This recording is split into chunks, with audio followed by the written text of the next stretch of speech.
3, 4, 5. Spočítam si všetko hneď. 5 prštekov na ruke, 5 kvietočkov na lúke, 5 guľvočok v jednej jamke. Utekajme k našej mamke. 1, 2, 3, 4, 5. Už to vieme naspamäť. 1, 2, 3, 4, 5, 6, 1, 2, 3, 4, 5. Spočítam si všetko hneď. 5 prštekov na ruke, 5 kvietočkov na lúke, 5 guľvočok v jednej jamke. Utekajme k našej mamke. 1, 2, 3, 4, 5. Už to vieme naspamäť. 1, 2, 3, 4, 5, 6, 7, 8.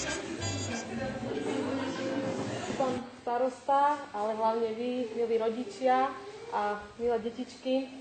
V živote človeka sa vyskytujú rozličné dôležité momenty či udalosti, ktoré sa stávajú podnetmi na oslavy, stretnutia, či rodinné alebo spoločenské posedenia. Medzi jednu z tých najväčších, a určite mi dáte za pravdu, a myslím, že deti mi dávajú za pravdu, že aj najkrajších udalostí v rodine patrí narodenie dieťaťa. Narodenie nového človečika prináša do života rodičov radosť, nové a neopakovateľné chvíle a milé zážitky. Ale o tom vám asi ja nemusím rozprávať, keďže to viete vy sami najlepšie. Už to sami zažívate možno rok, možno pol roka, možno niekoľko mesiacov. No a nového občana víta nielen samotná rodina a blízky príbuzní, ale aj spoločnosť. Preto ma veľmi teší, že ste prijali naše pozvanie a prišli ste sa s nami podeliť o vašu radosť.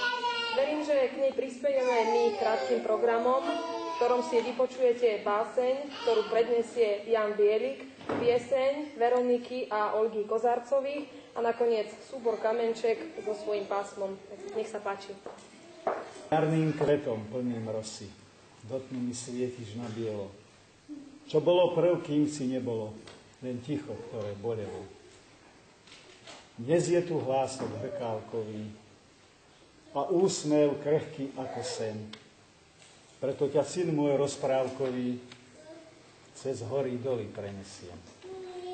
Si jarným ránom, plným divou, s ružovou sponou červánkou. Si mojím slnkom, dôverčivo, čo na mňa hľadí s volánkou. Na celý život s tebou spätá, v radosti, no i v nevôli. Nebude patriť prvá veta, čo jazyček tvoj z komory. Vopred som pyšná ako hravo, šlabikár, zdoláš preťažky. Študovať budeš hudbu, právo, aj to raz dáme na vážky. Teraz si ešte jarným ránom, ďaleko tvoje poludnie. Na hlavu mám už plnú plánov, čo bude a čo nebude. Si jarným kvetom plným rosy, do tmy mi svietiš na biele. Čo bolo prv, kým nebolo si, bolo len ticho, ktoré bolelo.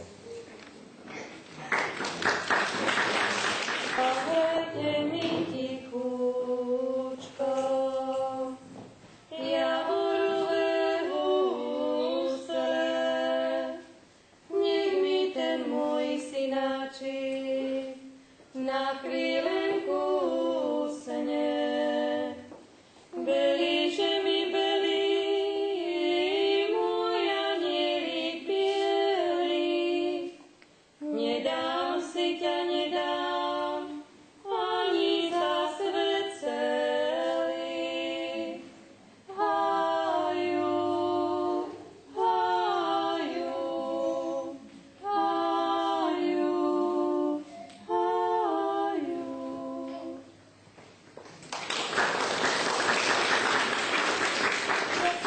Ako slniečko v kočíku máte?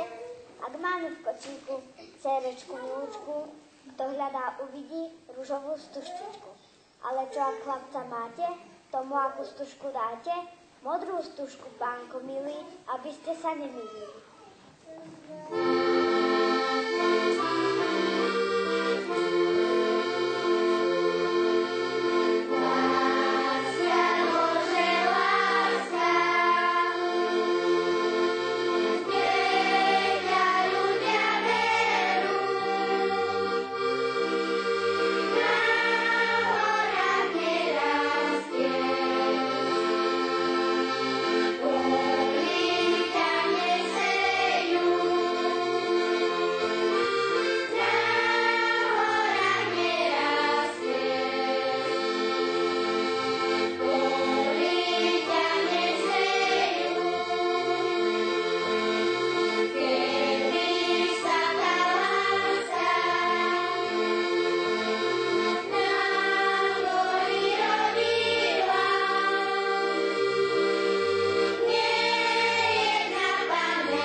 prítomní.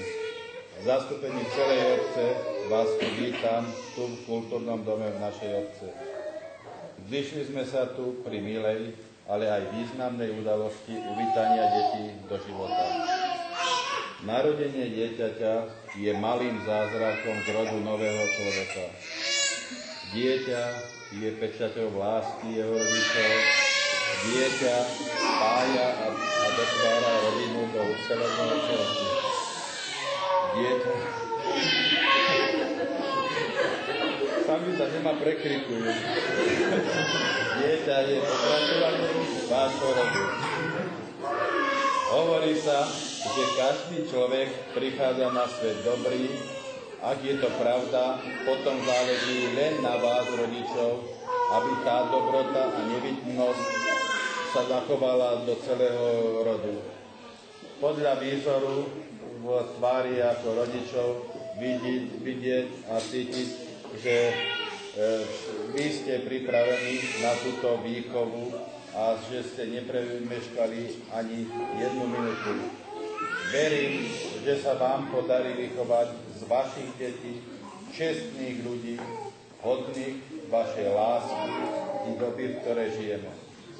Želám vám, milí rodičia, veľa úspechov vo vašom krásnom, ale aj zodpovednom poslaní. Verím, že tu pri uvítaní detí sa tu nestretávame posledný raz. Dúfam, že za rok, prípadne za 2, sa tu znovu stretneme s viacerými z vás tu v kultúrnom dome pri uvítaní vašich ďalších detí. Ďakujem.